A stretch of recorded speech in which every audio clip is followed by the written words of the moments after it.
like to firstly thank everyone who supported us, not just in Ireland but around the world.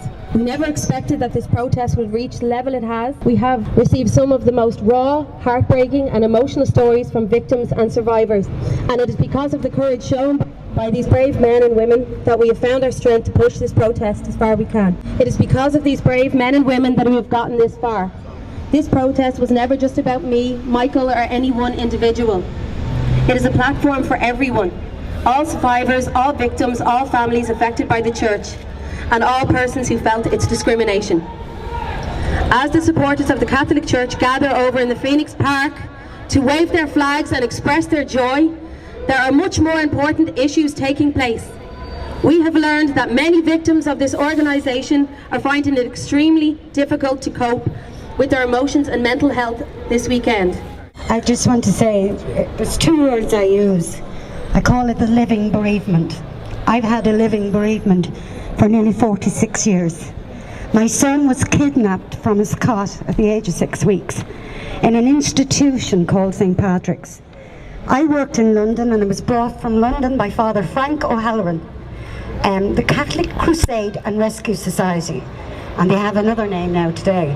But what I'm trying to say is he was able, and he had the authority, to thump my back up onto a plane to get me into the plane. I landed in a place called Cork, Besborough. I didn't know where I was. And I escaped. I actually escaped from Besborough. But I was found in Dublin and brought over to St. Pat's on Navan Road, which I never escaped from. My life with my son was stolen, and it can never given back. He walks this earth with me, and he goes by a different name. And his name is Niall John Kiernan. And that means nothing to anybody around him because he has a falsified name. And up to 2 weeks ago, I started to believe in my Ireland again, because I didn't for many years. My friends, my family, my community, my society, my leaders all turned their back on me and thousands of women like me. I still hear their screams when our babies were gone. I live with that every day of my life. And I didn't think any of you cared. You know, we can't change what was done in the past. I represent the forgotten Irish women, the gender injustice that was done to us, the cruelty that was done to us. I never got medical care, any care. My house name was Tracy, my number was 1725. David was in the same institution as me. And we got numbers. That's what we were dehumanised, but we were carrying a very expensive commodity. And this lady so proudly said it all. This all boils down, nothing to do with sins, religion, gods, anything, but money. Capitalism. Capitalists at the worst part, from our leaders, De Valera, McQuaid. And Leo, yesterday, he said he wants a new relationship with the same people who did this to us. But I know now today, you've lifted my heart. I want to be Irish again, you know, I really do. And I'm sure the women in my group feel the same. But we never get a look in, never. Nobody ever mentions us. Ultimately, I call them the Catholic Radio, National Radio. Yes. That's what they are. They promote bishops, they promote paedophiles, they promote sisters who wear, where's Lisa gone? You see the lovely habit she's on her. You know, like, they'll have them visibly on my national television. I have to switch it off, because that represents the Irish Gestapo to me, because they all wore black and white. Yeah. And the priests that took my son and sold him, they say donations. No, they sold him. They got big money for Irish clean babies. Do you know the first test they did on us when we got to the institution? They got a urine sample out of us for camellia. What do you call that?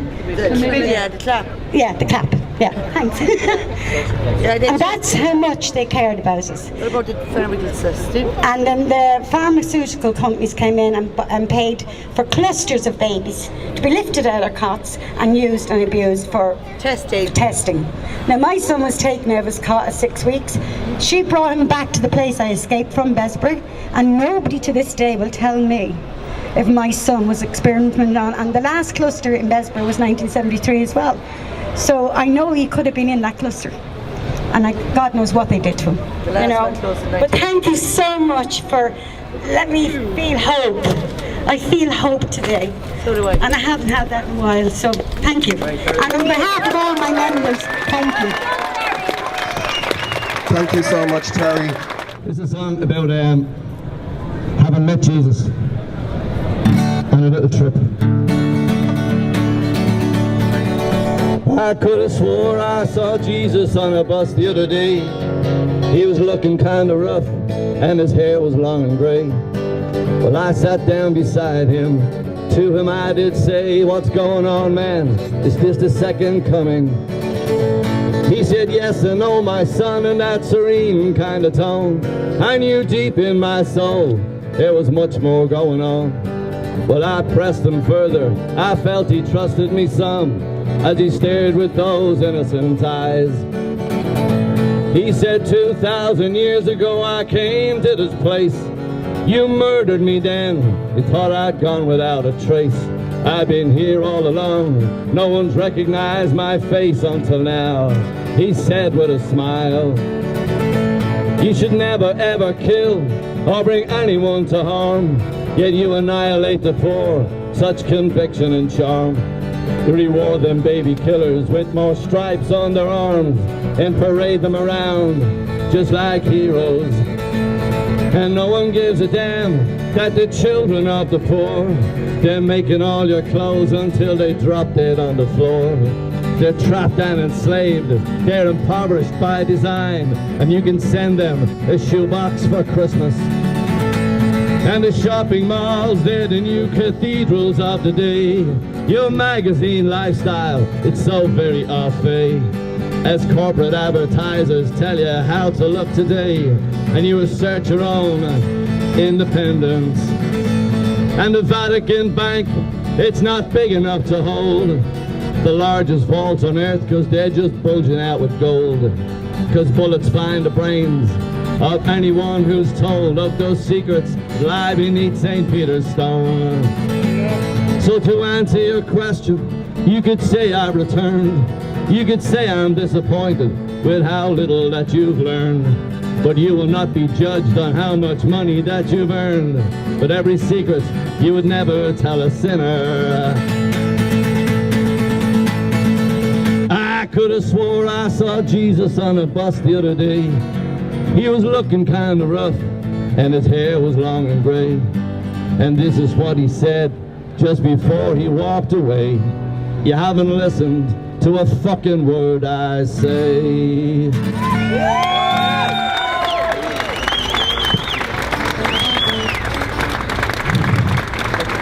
Absolutely fantastic. Hi, good afternoon everybody. My name is Gabrielle O'Gorman. I was born in St. Patrick's Mother and Baby Home. I was in the institutions for 19 and a half years, only to be released when I was 16 to go to England to work. I then returned to Ireland, then was put in the Magdalen laundry for staying out late one night. I couldn't get out of there. I escaped once. They brought me back with the police. They then put me into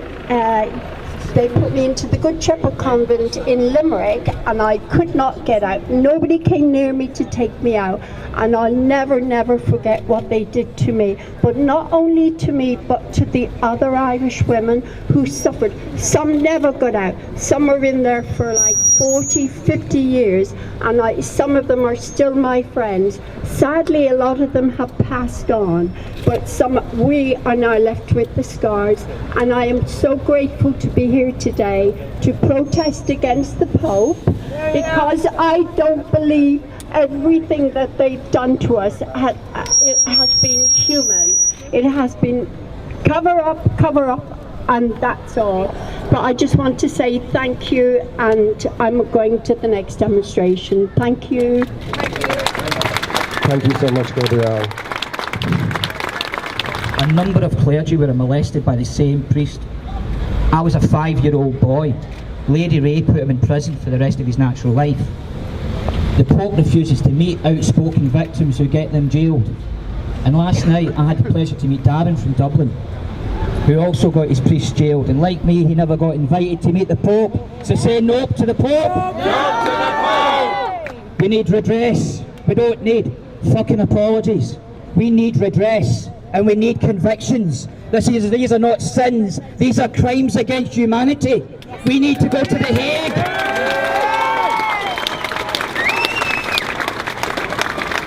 I'm just going to end with a few words from the great Irishman, Seamus Heaney, so bear with me.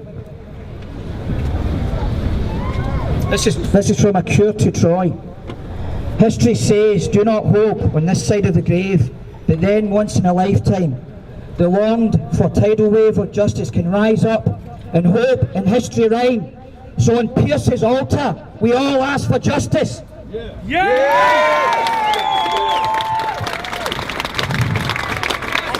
Powerful words, Andy. Thank you. Thank you, Nicola. Hi, I just want to thank everybody. This really means an awful lot to us that tried to organise this today, with Lisa. I hope that people can take something away from this and away from the speakers that have so eloquently put their cases forward here today. It's heartbreaking. The whole fiasco is absolutely heartbreaking, and there's no acknowledgement from them. There's nothing, there's no acknowledgement from them. It's like they're kind of, I don't know, it's like we're lesser people, or we're troublemakers, that kind of thing. We just want a bit of dignity back. We just want a bit of dignity back. We want a bit of dignity, and we want a bit of respect back for everything that's been done to us through all these years. It's absolutely outrageous. There's been prolific paedophilia happening here for decades and decades, and they've been moved from parish to parish to parish, to country to country to country, destroying children, destroying young lives. They never had a hope. You never have a hope if you've got a prolific paedophile moved from parish to parish and nothing ever happened to them. And this went on for years and years and years. And this is 2018, guys, and it's still going on.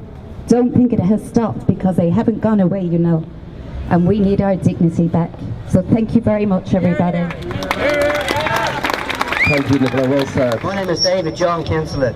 It's great to be here today amongst the people, survivors of industrial schools. I'm a mother and baby home adoptee survivor myself. There's a great vast amount of people here from all different institutions. I've been campaigning for years. I started alone maybe 7 or 8 years ago at Doyle Erden, and in my second protest I put my teddy bears on the railings. They were my supporters. Now I have loads of supporters. I'm not going to go into my story today, but if anybody wants to look me up, if you look at facts, David Kinsella, I was one of the vaccine babies in St. Patrick's Mother and Baby Home, Navan Road. I was there for 4 years. I was anointed twice, once for malnutrition and the other for after getting the BCG vaccine. I'm just going to read something very quickly and briefly. I have already died in Church and State Vatican Rural Mother and Baby Home. I have already died of a broken heart and soul by not meeting my birth mother before she died, only age 61. I had put my life on hold from the age of 16 to 25, filling a void of emptiness and genetic bewilderment with chronic addiction. I'm clean and sober 35 years now, and if they're not going to bury me with addiction. I'm clean and sober, and I'll die a sober man. Thank you. Amazing, David. Thank you. I'll ask Lisa to come up and say a few words. Thanks, Lisa. I'd just like to say that I'm very, very proud to stand today with everybody in solidarity. The courage and the dignity of every abuse victim. Clerical abuse is rampant in the country. It's not going away. It's still continuing. If the Pope had stepped off the plane and got on his kneecaps and apologised, it would mean jack shit. He's facilitating paedophilia right around the world. There are hundreds and thousands of victims. 796 babies stuffed into a septic tank in Tuam. They're the ones we know of. I'm sure there are mountains everywhere else. When injustice becomes law, rebellion becomes our duty, and we need to stand together and we need to demand justice. Hear, hear. Hear, hear. The Catholic Church has more blood on its hands than I can ever portray in a costume. The countless suicide victims of those who couldn't live, who lost hope and couldn't survive and just couldn't cope with the hamster wheel of trying to manage their thoughts, and the rape and the abuse torturing their souls daily. I think of every victim in a grave today. I think of everyone who stands here and those who can't be here. As a mother of gay children, I will not allow any church to tell my fucking children they don't matter, because they do. They do. Okay? Every one of us matter. Every one of us. And I will fight till there's not a breath left in my body to get justice for every single victim. Hear, hear, Lisa. An apology won't unrape a child. An apology won't reunite the stolen babies with their natural mothers. An apology won't take away the pain and suffering inflicted over hundreds of years. An apology won't give the lives back to those children discarded in a septic tank in Tuam. An apology won't lift the depression felt by many. An apology won't take away the pain, and an apology will do nothing. We want justice. Hear, hear.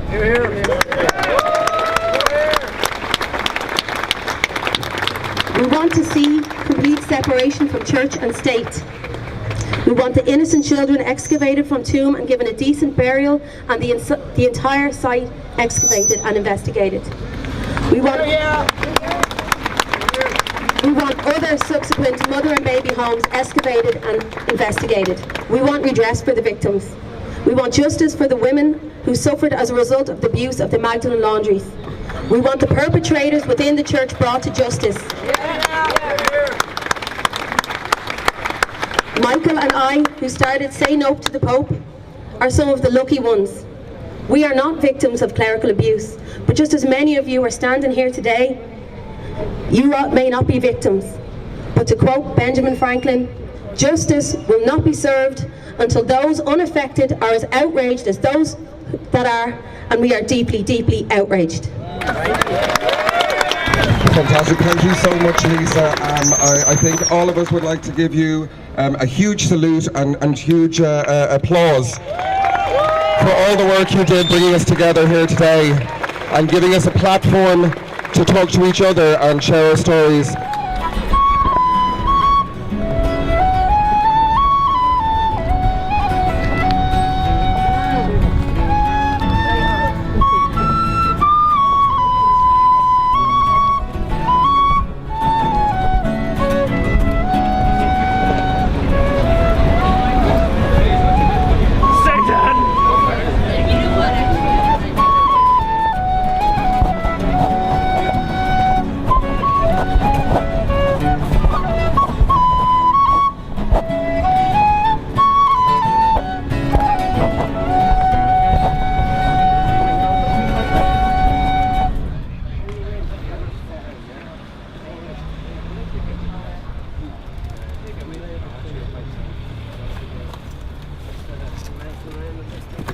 If you don't think you have a war going on, there is a war ahead if this thing is going to keep going.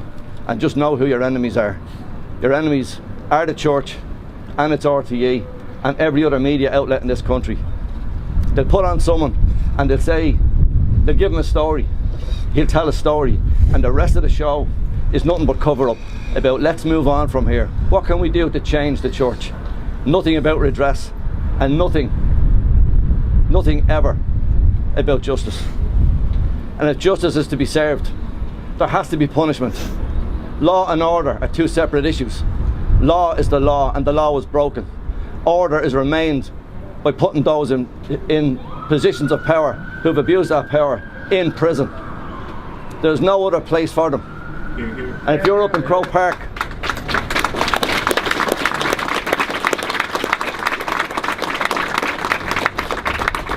we've been shouted at and spat at screamed at, they've been in our faces. Catholics telling us we're wrong. I don't want to hear about that anymore. No. I don't want to hear about it.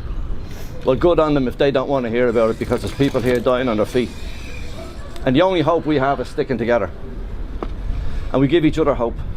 We give each other strength. And we give each other the reason to live another day. I spoke to a man there Wednesday as well. A blind man. Had his head bashed off a wall by nuns. Made him blind. It's notorious what these people have done. And the amount of lip service that's been paid over and over again is just beyond. There's no end. You cannot calculate the pain that the Catholic Church has brought to this country.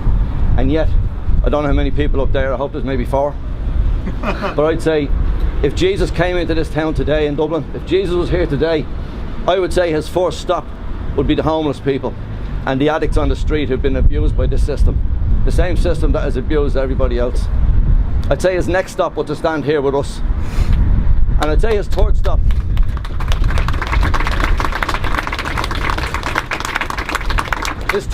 wouldn't be as a guest at the Phoenix Park. His third stop would be in the Phoenix Park, but he'd be nailed to that cross again by the same people who are praising Pope Francis right now.